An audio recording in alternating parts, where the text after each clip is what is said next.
Salut les Vatosokos, j'espère que tout le monde se porte bien. Et oui, on se retrouve pour une nouvelle petite vidéo. Ça faisait vraiment très longtemps que j'avais pas fait de vidéo. Désolé de pas être sur les réseaux sociaux en ce moment. Bon, déjà il n'y a pas grand chose aussi à dire parce qu'il y a ça ne bouge pas. Question, enfin du côté du PSG, c'est toujours les mêmes qui reviennent. Bon, et ça bouge pas trop, donc c'est pour ça qu'il n'y a pas vraiment de motif pour faire des vidéos sur le Paris Saint-Germain. Même pas des réacts de musique parce qu'il n'y a pas non plus des morceaux de musique nouveaux qui arrivent. Donc c'est un petit peu le désert de Gobi à mélanger avec le désert du Sahara. Et donc il n'y a pas grand chose à dire, que ce soit musicalement parlant ou sur le PSG. Donc j'ai sorti juste une petite vidéo sur les gangsters il n'y a pas longtemps que je vous invite à aller regarder pour ceux qui apprécient ce style de vidéo. Sinon c'est vrai qu'il n'y a pas grand chose, ça bouge pas beaucoup sur le Paris Saint-Germain. Donc c'est pour ça que aussi il n'y a pas beaucoup de vidéos et aussi parce que mon taf me prend énormément de travail, j'ai énormément de travail sur mon taf. 8h du matin à 8h du soir, ou alors 8h du soir à 8h du matin, des horaires de fou, des horaires où j'ai vraiment pas le temps de rien faire. Et c'est pour ça que j'ai pas fait de vidéo jusqu'à maintenant. Bon, là, il y a quelques sujets que je voudrais aborder avec vous, donc c'est pour ça que j'ai fait une vidéo et ça fait plaisir de retrouver la caméra pour parler avec vous. Voilà, donc on va commencer à parler des sujets qui nous intéressent. On va commencer par Donnarumma, le gardien de but italien de la sélection italienne. Donc apparemment il a passé sa visite médicale, il a signé un contrat de 5 ans avec le Paris Saint-Germain, voilà, donc c'est fait, hein. Donnarumma c'est vraiment enfin ça sera un nouveau joueur donc du Paris Saint-Germain. J'en ai déjà parlé. La concurrence avec Keylor Navas, bon, c'est un petit peu injuste. Après, comme je vous dis, on ne sait pas ce qui se passe en interne. Personne ne sait ce qui se passe en interne.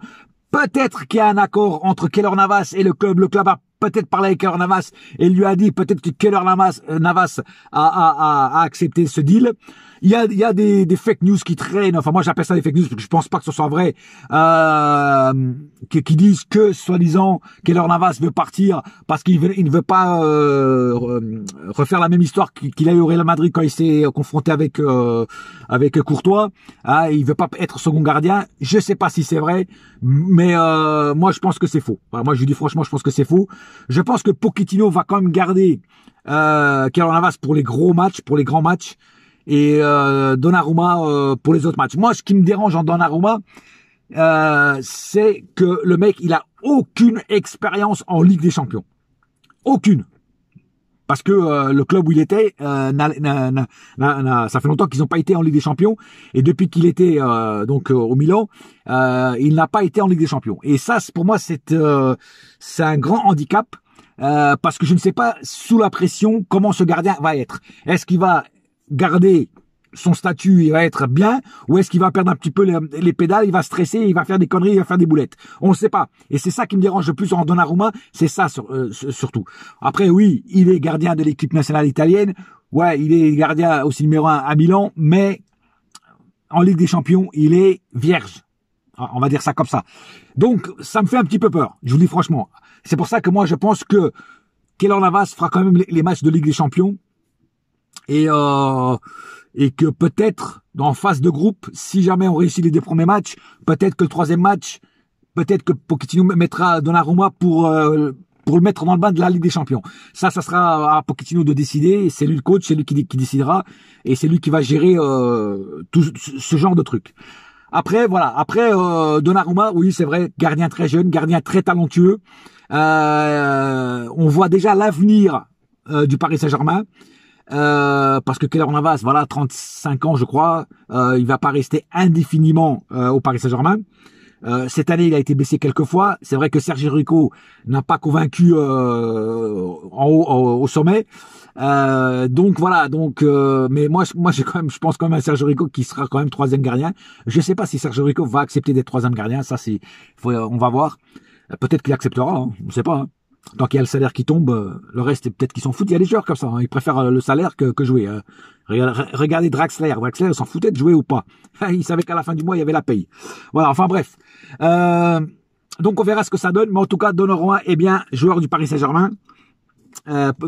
Visite médicale passée avec succès.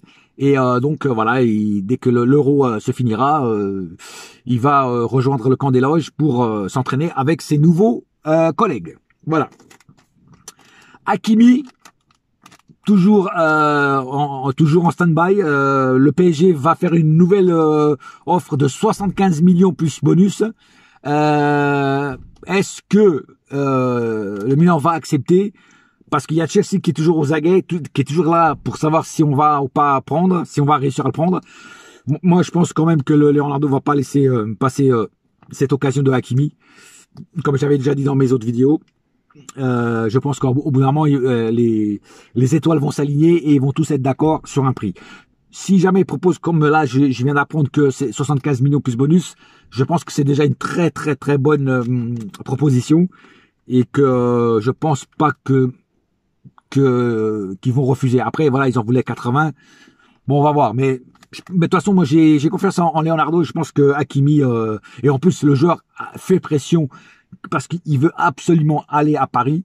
Il ne veut pas aller à Chelsea. Donc, un joueur qui ne veut pas aller à Chelsea, même s'ils mettent ce qu'ils veulent, si le joueur ne veut pas y aller, il n'ira pas. Tu vois, le joueur est quand même le dernier à dire oui ou non. Il y a l'agent du joueur qui dit ouais, ça. Mais si le joueur dit à son agent, écoute, moi, j'ai pas envie d'aller à Chelsea, j'ai pas envie d'aller en Angleterre, j'ai envie d'aller à Paris, eh ben, l'agent, il fera tout pour qu'il aille à Paris. Voilà. Et c'est ce qu'il y a dans les tubes en ce moment, c'est ce qu'on entend, c'est que Hakimi veut absolument rejoindre le Paris Saint-Germain. Et ça, c'est une bonne nouvelle. Il y a aussi une rumeur Paul Pogba. Alors là, Paul Pogba, je vous dis directement, personnellement, je n'en veux pas à Paris. C'est clair, net et précis. Pogba, j'en veux pas.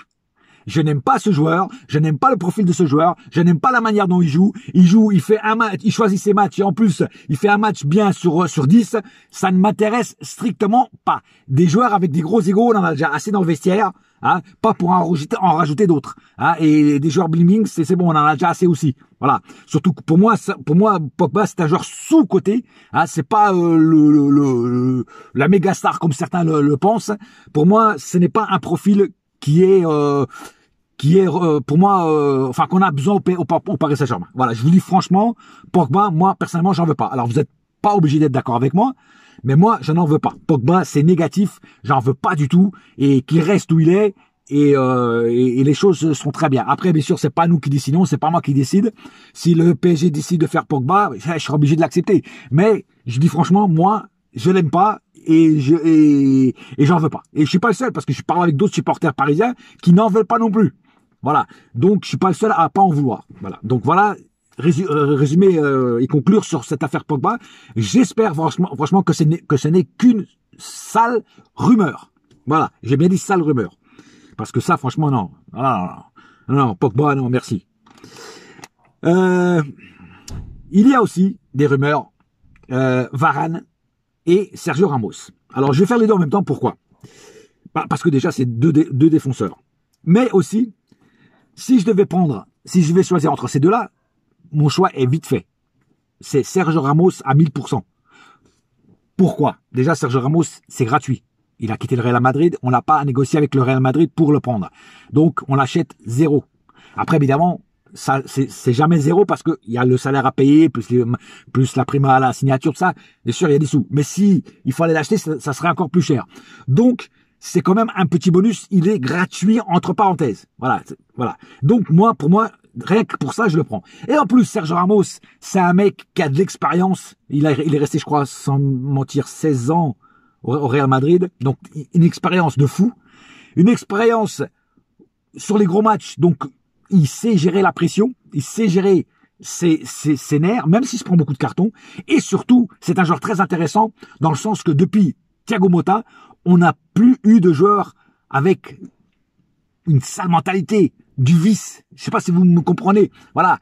Et Motta était expert pour ça. Je sais pas si vous vous rappelez d'une fois où Motta avait été parler à un joueur de l'équipe adverse, je sais plus quelle équipe c'était, quand il allait tirer penalty.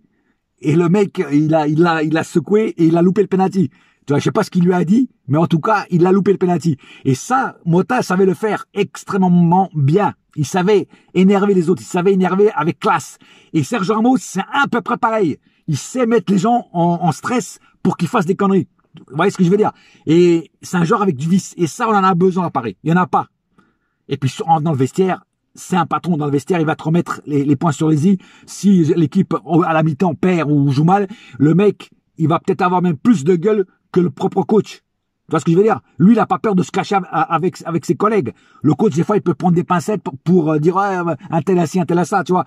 Mais lui, il va dire, oh mec, tu vas faire ça, tu vas faire ci, puis c'est tout, puis tu fermes ta gueule. Il faut qu'on gagne ce match, tu vois. Et c'est ça que j'aime en Ramos, tu vois. C'est un mec qui a pas la langue dans sa poche et qui doit dire les choses quand elles doivent être dites.